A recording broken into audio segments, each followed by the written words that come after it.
is, as you say, this really it sort of substantiates, it kind of quantifies what we've been experiencing on the streets for many years now, that there is this discrepancy. There's a kind of bubble between what the media say and what they would have us believe everyone's thinking, and what people are actually thinking.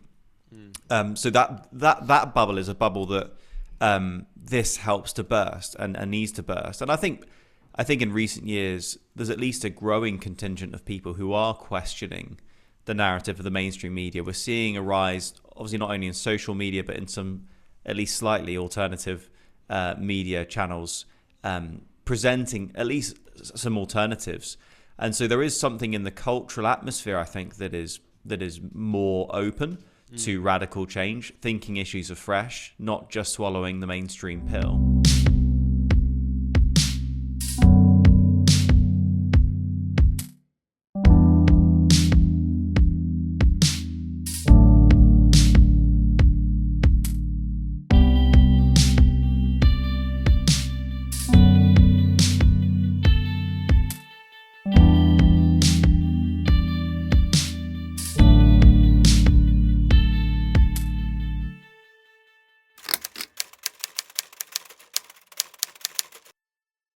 Well, hello everyone, and welcome to this week's episode of About Abortion. I'm delighted today to be joined by my old friend and colleague, Christian Hacking. Christian, thank you so much once again for giving us your time. No worries whatsoever. Good weekend. Good weekend. How was your coronation weekend? Any highlights? It was good actually. My family were away. They went down to Bournemouth to see a friend. So I basically spent the weekend doing loads of DIY and watched the coronation. Handed out some of the Ray Comfort notes. Oh yes, the £1 million Ray Comfort notes. Have you got your coronation 1 million? Yeah. Well, yeah. I don't know what the tagline was, but I was basically saying, "Do you want £1 million, Bank of Eternity?" Some people turned me down, so that was good. And then, good weekend. Enjoyed the service. I thought a thought that I haven't thought in a very long time, Dave. Mm-hmm. And I was like, "Well done, Welby." You know, I thought you did a good job. I think credit where credit is due. The coronation service was intact and very, very Christian, which is great. Well, much like with the funeral, you know, that was something we were really praying for, is that the Lord would graciously get His good news out through whichever lips. You know, if He can speak through a donkey, He can speak through anyone. You know, so I'm encouraged as well. That was good. Fantastic. Well, look, Christian, we're kind of embarking, aren't we, on a little bit of an experiment. You're going to kindly, I think, drop in from time to time, and you're going to talk to us about front lines and headlines. That's the idea. So coming back from the front lines, the sort of where the battle is raging in the movement to end abortion. You're right on the front line there as, what's your title nowadays? Public Engagement Officer? Yes, my ever-changing title. Your ever-changing title. It sheds its skin like a snake. But yeah, it's currently Public Engagement Officer. It's like someone sort of fleeing the authorities, isn't it? Changing your name, staying undercover. Well, it's not me who's doing it. I just every now and again get invited in by management and say your title's changing again. Well, public engagement is very much bringing the message, the reality, the pictures of what's going on, and asking people what they think of it. So there's a lot of you're spending a lot of time on the streets doing that yourself. Created some fantastic videos, but today in particular, we're going to be talking about a survey you've been sort of working on. We'll come back to that in just a second. But so that the front lines is very much what's going on in the movement to end abortion, and how can people get involved. We want people being in tune and in step with what's going on, how they can help. We need to be coordinated, informed, and we need to be strategic. So that's the idea of kind of talking about the front lines, and the hope is that this kind of conversation will complement the action that we need to see. And I know many of our listeners they're educators, part of teams across the UK, CBR UK teams out on the streets, and hopefully this can be of encouragement and help to them. And then in terms of the headlines, we want to look at what's going on in the media and in the news, because we need to have our finger on the pulse of culture and how social reform engages the culture. Obviously, we need to read where people are at, what's going on, where are the opportunities, where are the weaknesses, in where we're hoping to make a difference. So in today's episode, we're going to be looking at reports from the front line, particularly the survey, and then next week we'll look at something interesting that caught my eye in the media the other day. So, Christian, you've been, I think it's fair to say, knee deep, waist deep, neck deep in data for quite some time now. Pie charts seem to be what you dream about. Yes.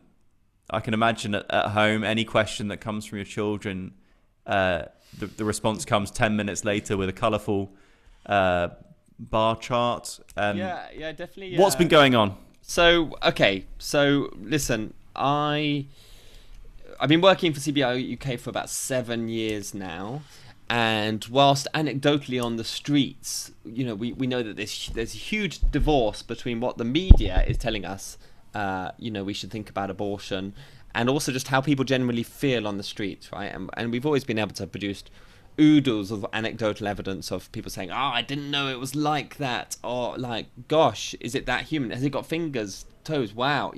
We've had all of that for a long time, but what I realized we didn't have was any anecdote. We didn't have any statistical evidence to say, well, what is the temperature on the ground? And so it was this idea that led to us constructing a survey, which an amazing group of around 75 of our educators took out to pretty much every corner of the country, give or take a few places of England and Wales. So we basically surveyed in 29 cities from kind of the summer and autumn of last year, and in that time we collected 874 units of data. So I mean, it's not an insignificant number of interviews with members of the public, and basically the survey consisted of 11 questions, and it asked people their current view on abortion, and then it took them through various facts and figures about how UK abortion is administered in the UK today, and then at the very end, it then gave the respondents an opportunity to look at what a baby looks like before and after an abortion, and then ask them whether seeing those images have changed their mind. And what it's done is it's just given us incredible insight into what's really going on, and it's even given us the first time we've got scientific data from the UK on the impact of graphic images. So it's been a remarkable project to be a part of. Yes, I have lost sleep. Yes, I found myself walking through kind of Excel spreadsheets in the day and the night, and nourishing myself on pie charts and donut charts and other things. But I think it was a labour of love, of which I reckon up to 100 people contributed. Not only the people who did the surveys, of which I'm deeply grateful, but actually the people who checked it, read through it, crunched the data, all these things. So it's been a real labour of love. But my hope is that it will at least last 5 years and take the conversation forward. But in terms of the detail of the survey, all of this can be found if you are listening on the podcast at www.cbruk.org/abortion views. Can you see it on the screen, Dave? Yep, that's looking good. Yeah. So this is the UK Abortion Views survey, and basically the key findings. If you've got 2 minutes, the key findings are on the web page there, which basically show that it's around a quarter of the people we interviewed were pro-life, with 59% saying they're pro-choice, and the rest saying they don't know or prefer not to say. So that's how they describe themselves. Yeah, that's how they describe themselves. Okay. And so we basically asked 2 questions in that regard. We first asked, would you describe yourself generally as pro-life or pro-choice or something else? And then we said, well, what is your specific view? And that's something I'll come back to in a moment, because you basically realise that the top level labels really mean very little when it comes to whether people are willing to get behind legal reform of abortion. Right. But the big picture, the big takeaway is that 58% of respondents, when given the facts on on our abortion law thought it needed to be restricted in some way, with only 11% wanting a relaxation. So say that again. So what percentage wanted more restriction? So 58%. Wow, right? more than half. More than half. So a majority Wow. of people we interviewed, when you talk them through the abortion figures, Down syndrome abortion, cleft lip and palate abortion, DIY home abortion, and issues of fetal pain, which are all covered in the survey, people are like, hang on, like, I'm not for this. This needs to be restricted in some way. So this is incredibly different to the kind of vibe we get in the media. You know, abortion is still a criminal act in the United Kingdom. We need to legalize abortion. You know, that we need to update our laws from these draconian Victorian laws. Which I always find amusing because, if we want to talk, if laws are bad because they're old, love your neighbor as yourself. We've got to get rid of that too.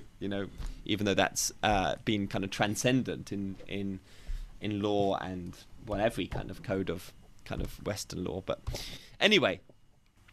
So this is the point, which is the majority of the public, when you actually give them the facts on abortion, they think it needs to be restricted, at the very least. Not necessarily abolished at this stage, but they're like, we need to restrict it.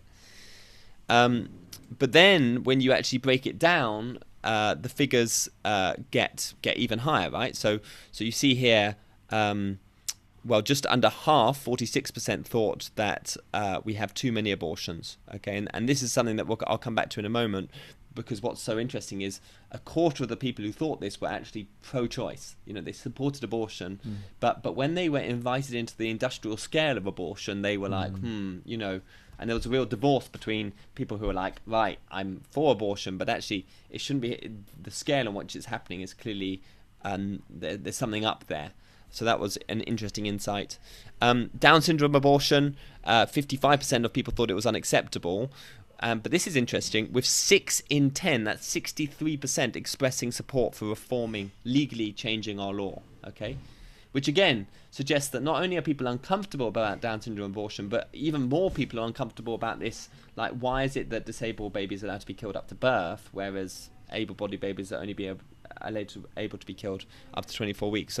So you can start to see that the failed court case of Heidi Krauter has actually shifted the ball forward in terms of people's thinking on Down syndrome abortion. 8 out of 10, so 79% of respondents thought cleft lip and palate abortion was wrong, unacceptable, with slightly less wanting to reform the law in that area. 61% of respondents thought we should lower our abortion limit from 24 weeks to 22 weeks. So just dropping the viability, and obviously this is becoming an increasingly prickly issue because in these neonatal units, babies are surviving younger and younger, and so as our ability to look after babies outside the womb drops, the public, I think, are very up for dropping. I say the people we interviewed are very up for dropping the abortion limit in that regard. And then final two.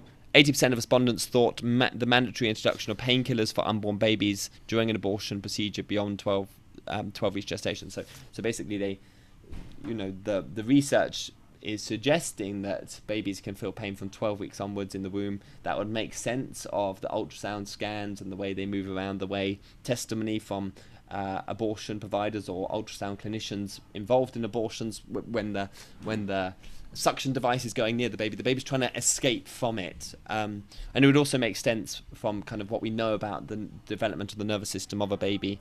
Obviously this stuff is very much up and running by the 12 weeks mark, but there are kind of this point is an interesting one, because if we have a debate, if we can force a public debate on fetal pain, then we actually get to touch on a whole lot of barbarity.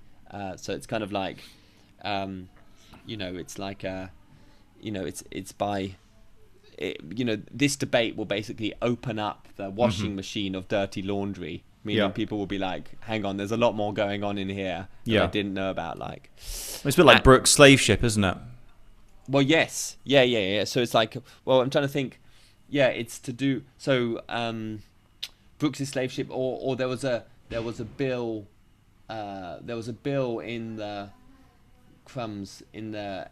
early 1800s or late 1700s, basically legislating on space that slaves could have on slave ships, and basically saying that you had to have a doctor on board every slave ship. They had to keep a log of the deaths of slaves, etc. And so it was the first legal attempt to regulate the slave trade in a significant way. But again, it's clearly not right that slaves should be there in the first place. But if you can give that public attention to those to the inhumanity of what was going on, again, it's kind of really helpful. And then finally, 71% of respondents thought pills by post-abortion was unacceptable, which is remarkable, right? Because the government consultation yielded a result of 70% thought it should be ended immediately, and then another independent survey put it at 71%. So our survey basically concurs with all of that. But basically, you can get all of this, cbiuk.org/abortion views. All of our data set is available for download.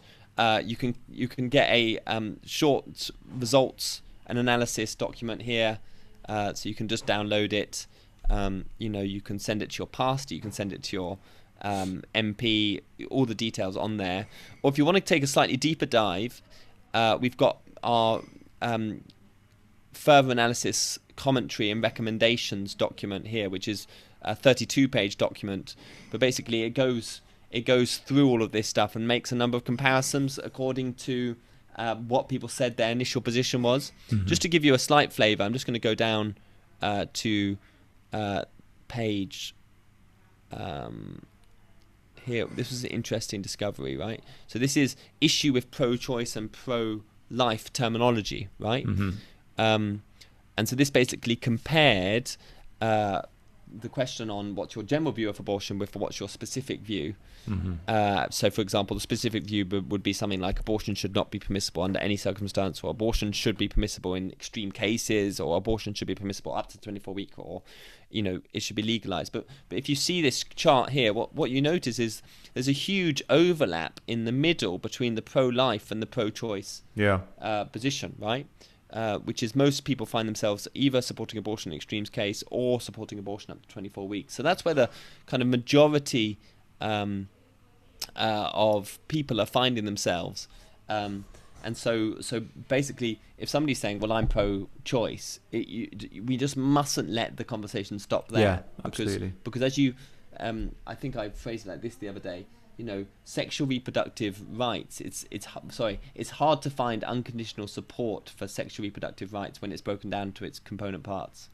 As you ask people to examine this part and this part and this part, you're like, mate, there's you can definitely see the kind of the kind of cross stitch unraveling.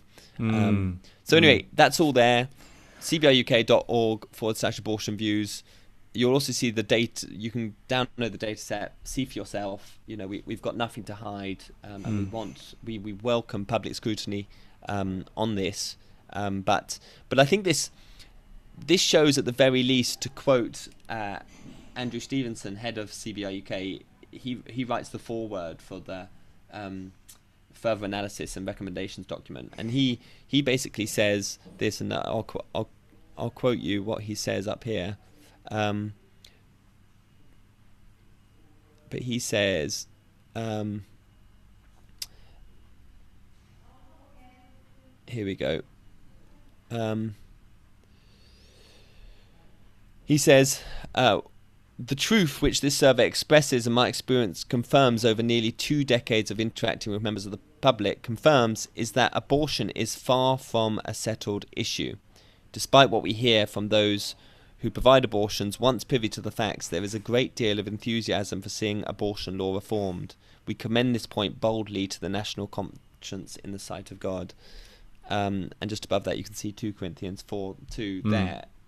I think what this survey does is it just shows people just how much discomfort actually exists. This idea that we are an unequivocally, unconditionally pro-choice, pro-abortion nation is just not true.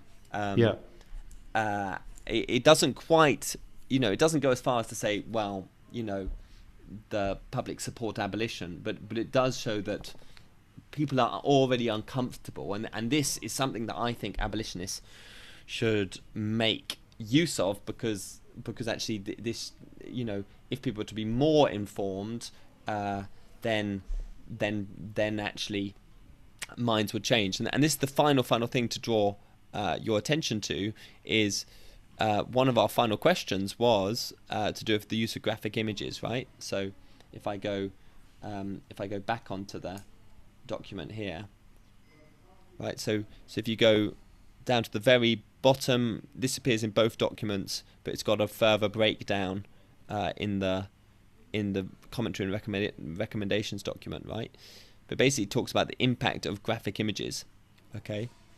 And this is what's so interesting, is, here we go, impact of images. So having completed the survey, the respondents were offered an opportunity to see what a baby looks like before and after an abortion, okay? And so they were given, they see a living 8-week baby, an aborted 8-week baby, and then a surgically aborted 10-week baby, right? Now, 368 people of the 874 that we interviewed opted to do this. And then we asked them in a final optional question, having viewed these images, how would you say it has changed your views on abortion? Okay. And whilst the majority, 49.5%, said it hadn't changed, 32.3% said that it made them more supportive of increasing restrictions around abortion. Okay. And so basically, and this chart really shows it well, the impact of the images comparison, which is pro-life people became more fortified and activated in their pro-life stance when they saw the images, and then a small number of pro-choice people, or around kind of 20%, were like they started to shift position, right? So it was something to do with the combination of the facts and the figures in the first 11 questions of the survey, combined with these images at the end, and we saw this figure around 20% shifting, initially stating that they are pro-choice, initially stating that they supported the 24-week limit mark, to then by the end of the whole interview being like, hang on, I would actually support some form of restrictions in this regard. With 43 respondents who shifted dramatically from start to finish.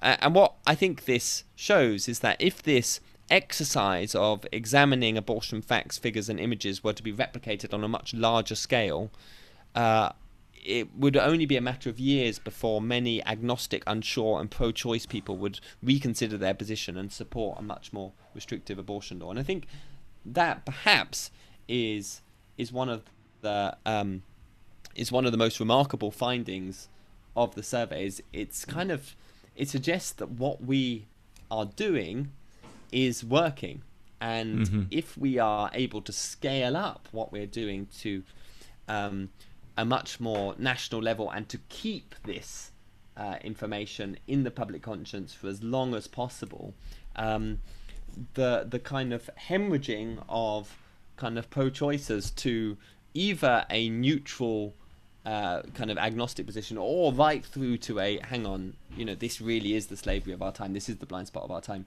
It really, it could take years, not even, I say that in the positive sense, not 50 years or 100 years. It could literally be a decade or less. And so this is what I think is supremely encouraging about it, is discomfort exists. Graphic images do draw about 33% of people towards a much more restrictive abortion law. And actually we see pro-choice people, pro-abortion people in that number. So if it's kind of like it's like the tide is changing, it's like it feels like the tide is kind of at that, it's at the 6th hour. It's kind of, hang on, this could change in a massive way.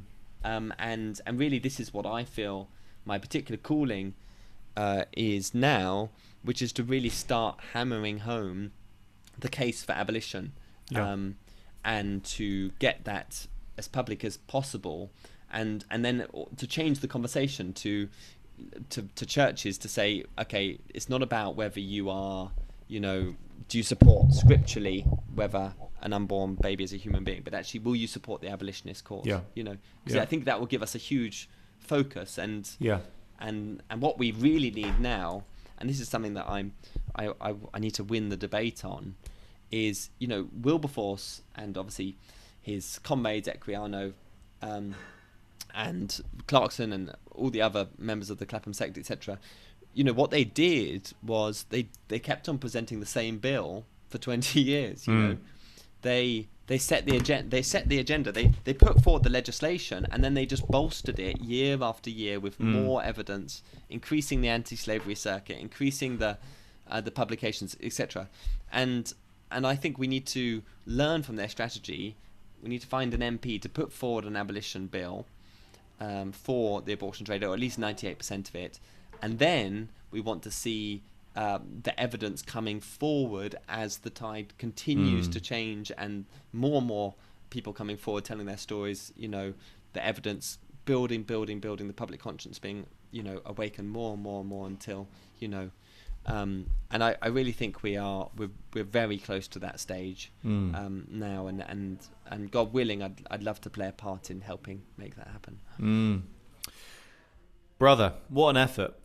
Bless you. It's a terrific piece of work. I do commend, especially those who are listening on audio only, didn't get to see some of those graphs. They really are beautiful graphs. Do take the time. There's one in particular I want to come back to in a minute, Christian. I hadn't seen that one before. Really enjoyed that one. But do take the time to look up. We'll put the link on here.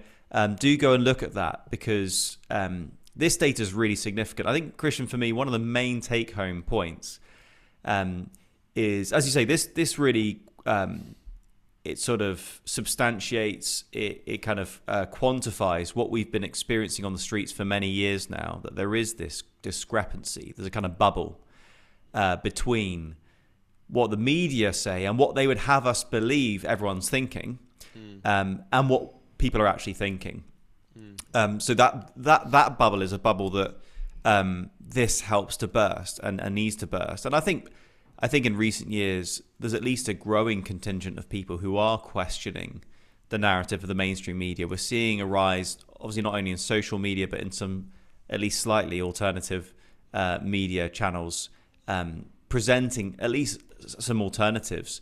And so there is something in the cultural atmosphere, I think, that is more open to radical change, thinking issues afresh, not just swallowing the mainstream pill.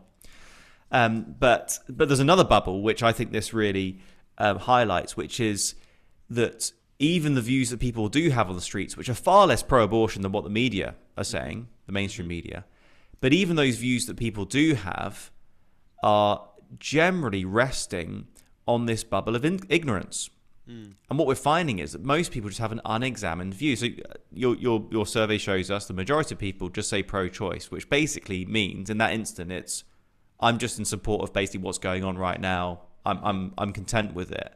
And yet, even within the space of this short survey of 10 or so questions, people's minds being changed just by being presented the facts. And this to me is really encouraging in the work we're doing, because it's ever so simple. We're presenting the facts, and the facts protest themselves, really. And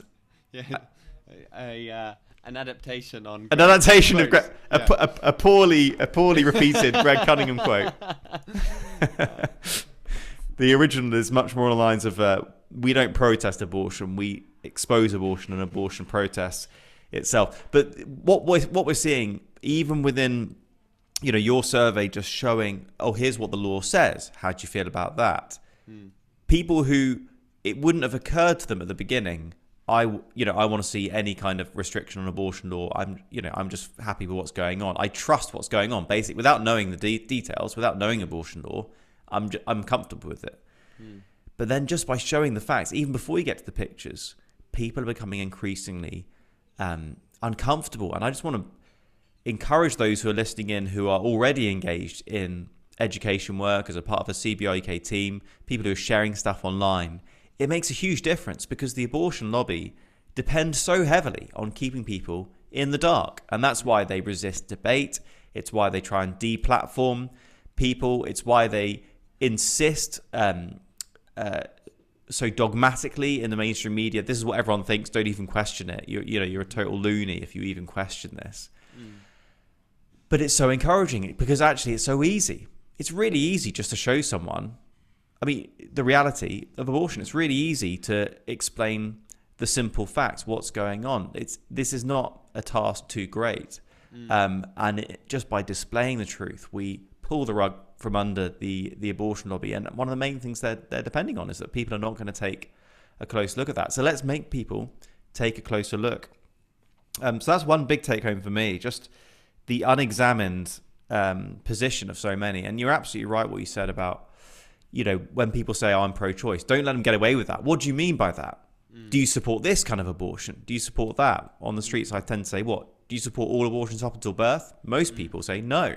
Okay, so where do you draw the limit? And then we're into a conversation. So that's the graph I want to return to, if that's okay, Christian. Would you mind just getting it up again, that the pro-life, pro-choice terminology, where there's that kind of crossover? Sure. Thank you. Because I think what this graph shows is that what people say they believe is often quite vague.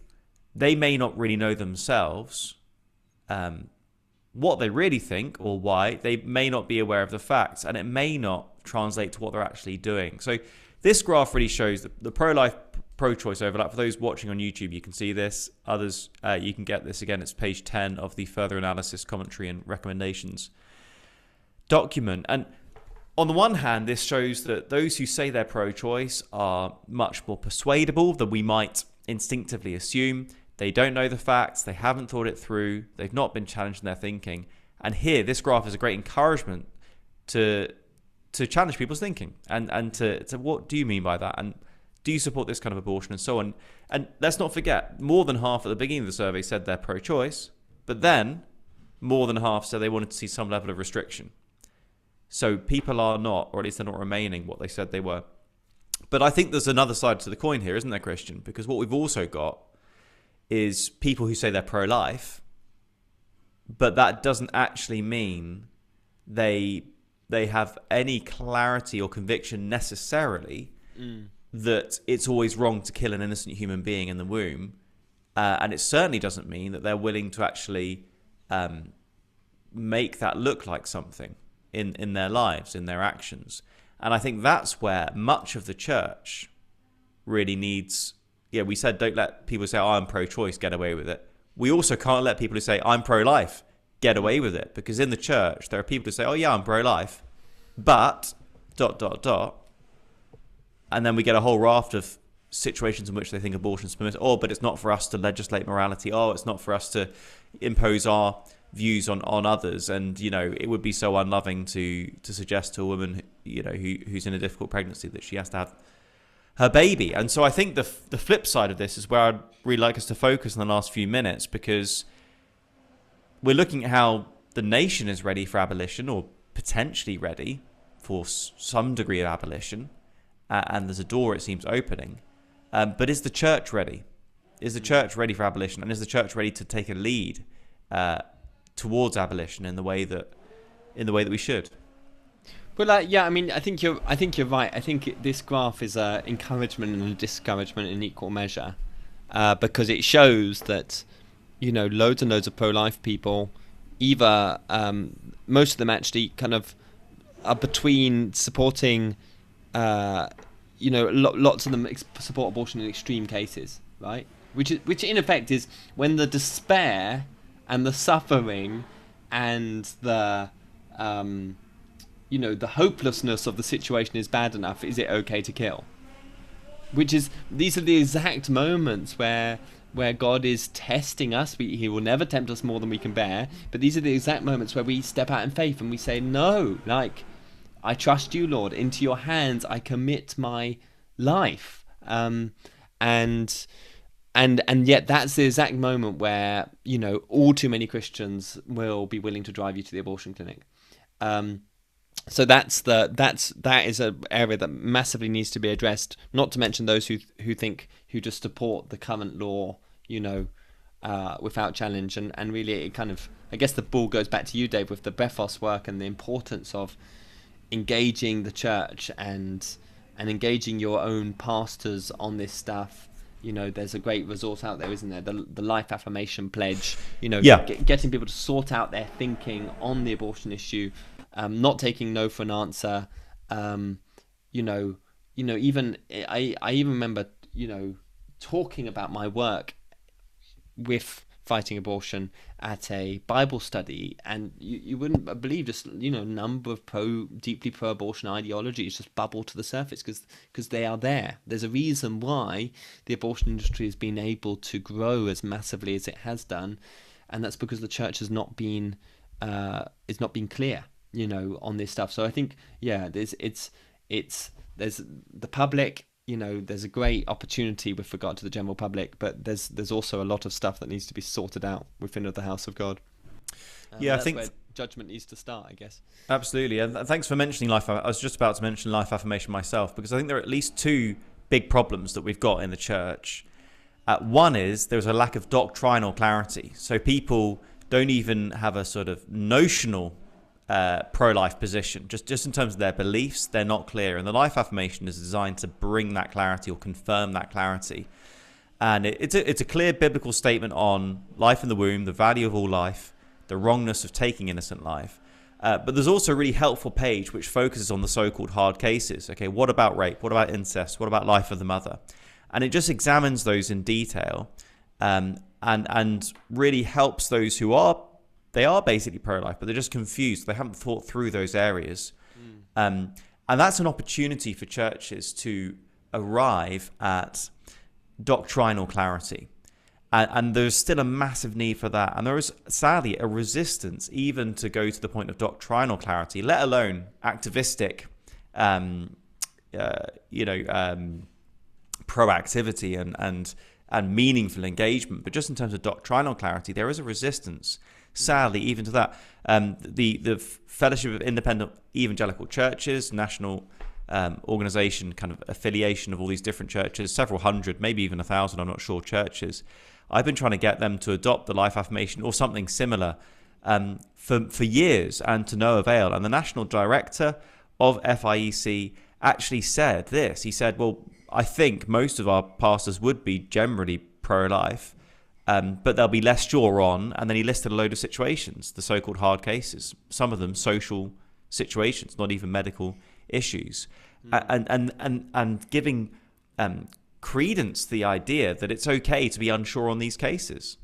And I've not been able to persuade the FIEC, as one example, to either adopt the life affirmation or just write their own, whatever. But the point is simple. In today's day and age, in what's going on in our nation, we need at the very least to have doctrinal clarity. Our moral position needs to be clear. We think it's not okay to kill a baby because of the crime of their parents, or because of the social situation. We can't say we're generally pro-life except for ... It's like saying, well, I'm generally against racism, but I'm, racism against Chinese people. Well, we might differ over that. That's not acceptable. You're either against racism or you're not. Yeah, there's only one form of racism that's acceptable, and that's towards the Irish. Oh, yeah, well, yeah, or the Americans. I mean, it's pretty much even, I mean, this is tragic. Even within the church, I get people saying, "Oh, as long as we don't do it the American way," responding to abortion, it's just offhand, casual racism that's like totally acceptable within the UK church. But no, we do have these sort of permissible sins, don't we? But it's on the one hand the doctrinal clarity that is being resisted, and life affirmation is really helpful for that. So that's one way in which those who say they're pro-life may not yet be fully, and they need to become that. But then there's also, in terms of action, isn't there? There's well, what are we doing? As again, Greg Cunningham, our dear friend, says, in Matthew 25, Jesus doesn't say to the sheep, "I was hungry and you were pro-nutrition." Yeah. It's not enough just to have a pro-life position. We need to actually do something about this, and that's kind of where I want to land this. Christian, for those who are out there and they are clear, their doctrinal position is clear, they're against the intentional taking of any innocent human being's life, They're happy to say that's their moral position, but they're unsure whether we should be seeking to bring about that change in society as the church. They just think, well, that's not really our remit. We're just here to preach the gospel. What would you say to those people? Because there is an opportunity here for abolition. Maybe not next year, maybe not in 2 years' time, but I'm confident within our lifetime we can see an end to this, and I think much sooner than that. So what? But the church is still asleep. Let's be honest. The church is not really doing very much at all towards abolition currently. It's just not on our radar. What would you say? Well, I think so. You're saying, somebody who wants to get involved, who's listening to the podcast, they've understood that this is a great moral wrong, that there's a moral imperative to do something about it, not just think something. Well, no, I'm saying, what about those who don't get that moral imperative? They say, well, yeah, I'm pro-life, but it's what the culture does is that's I'm just here to preach the gospel. I'm not here to try and impose morals. Listen, I think they need to be challenged, but the question is, how do you challenge them, and what's the best way to elicit good results in terms of challenging them? And let me just tell you two stories. So the other day I teamed up with a pastor who's training at a North London Bible college, right? And they normally do evangelism, on their local high street. But I said, right, let's go out, let's take some of our boards with us, abortion boards, and let's do evangelism around the abortion genocide. Right, and I was engaged people. I said, listen, do you have a savior? And people said no. And I would say, do you need one? And they would say no. And I said, well, this is why you do. Okay, because look at this. This is what we're doing on an industrial scale in our nation. God is angry about this, and God will judge us for this. And then saying, listen, this is why our position towards God should not be an arrogant and proud one, but one of mercy.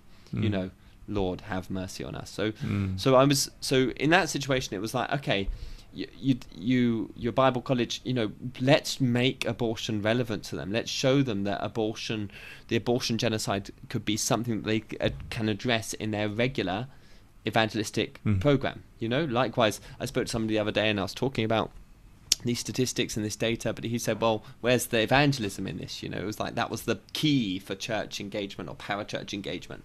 It's like, no, well, listen, this is a genocide, and in the same way that God was angry about what was happening to the slaves, he was angry about the segregation in America, he was angry about apartheid in South Africa. We have to help people understand that this is a discipleship issue. That if we have to put it another way, we need to rekindle Babington's definition of evangelist. Okay, that may seem like a bit of a weird niche comment, but basically this guy called Babington did an analysis on what an evangelist was, and he basically boiled it down into four things, which was biblicalism, conversionism, cross-centralism, and activism. Right, and he just said historically these are the tenets that make if evangelicals stand out from just a Protestant or just a Catholic, etc., which is taking everything back to the scriptures,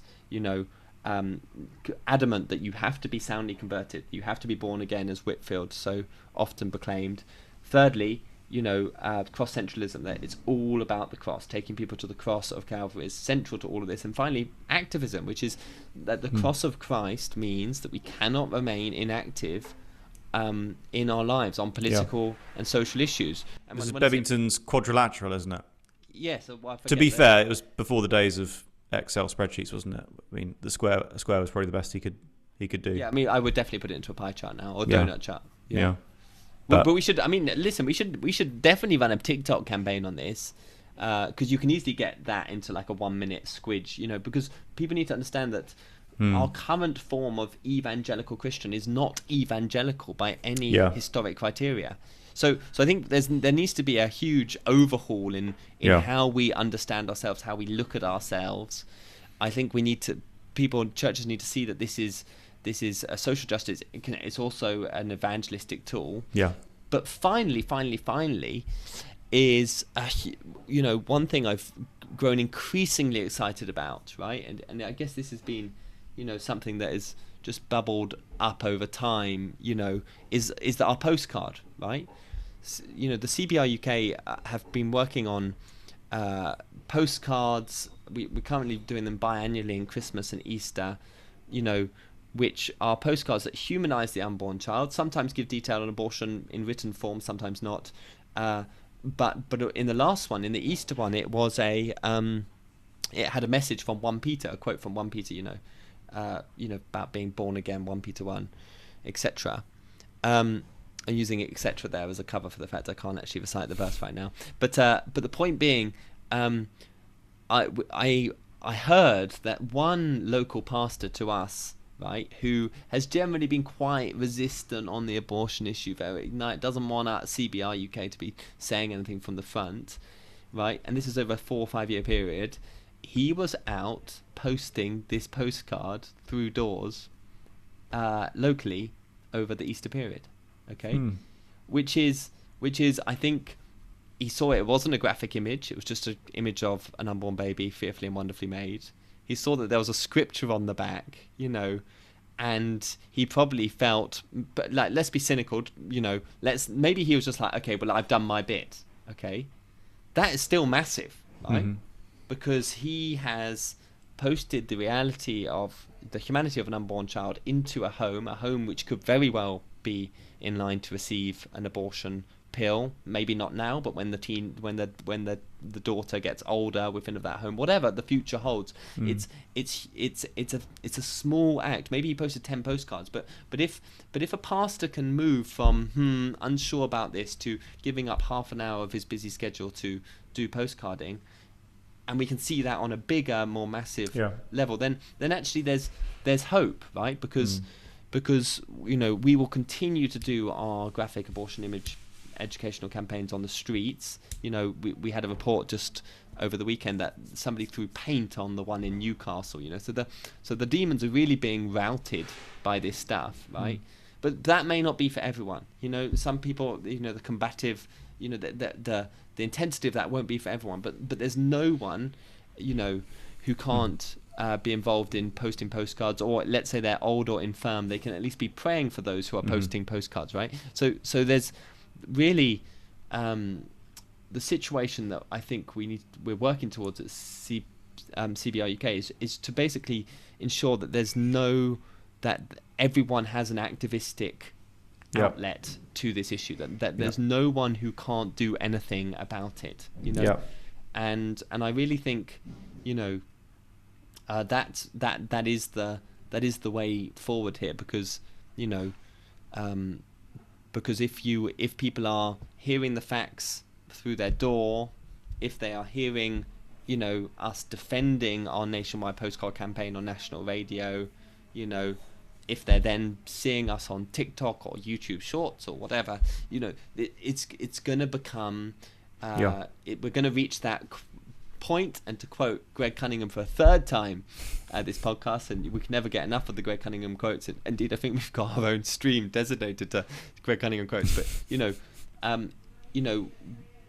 injustice that becomes intolerable inevitably gets rejected.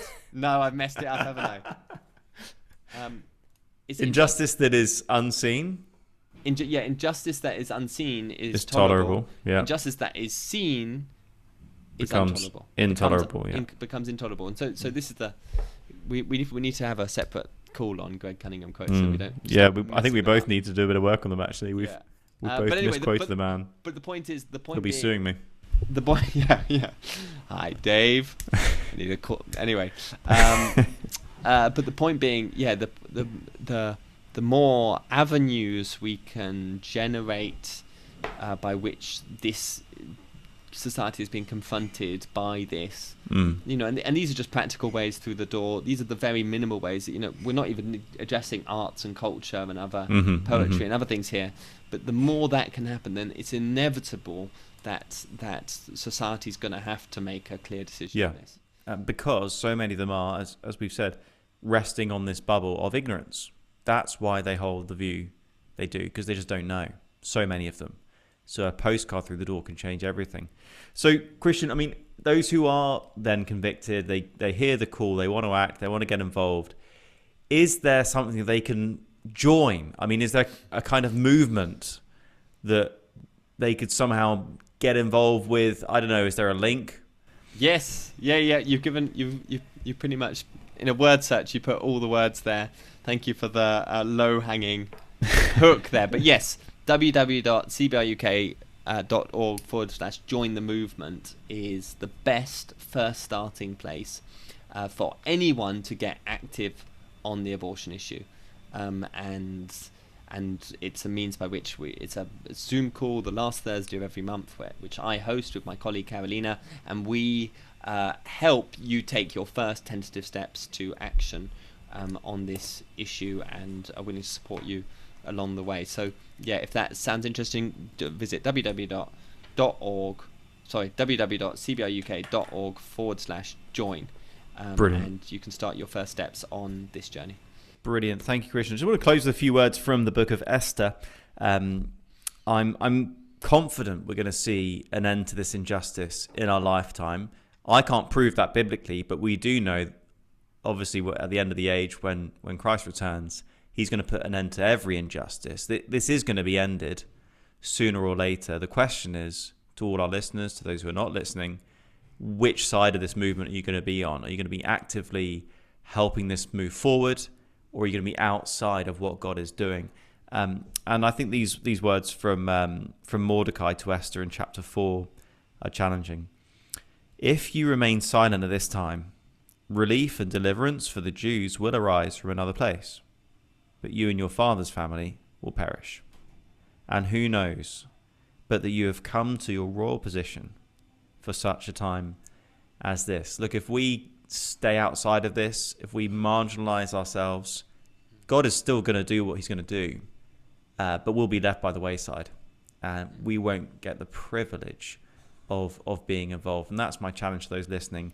Don't be a bystander. Don't be notionally pro-life, even if you've got all your I's dotted, your T's crossed doctrinally. Let's be part of the movement to end this injustice. Do go to cbruk.org/join. Thank you, Christian. Thank you, everyone, for listening in. Please do like, share, subscribe, comment, etc. Get this word out further, and let's be building momentum here. We're going to see abolition happen. Let's go there together. Thank you.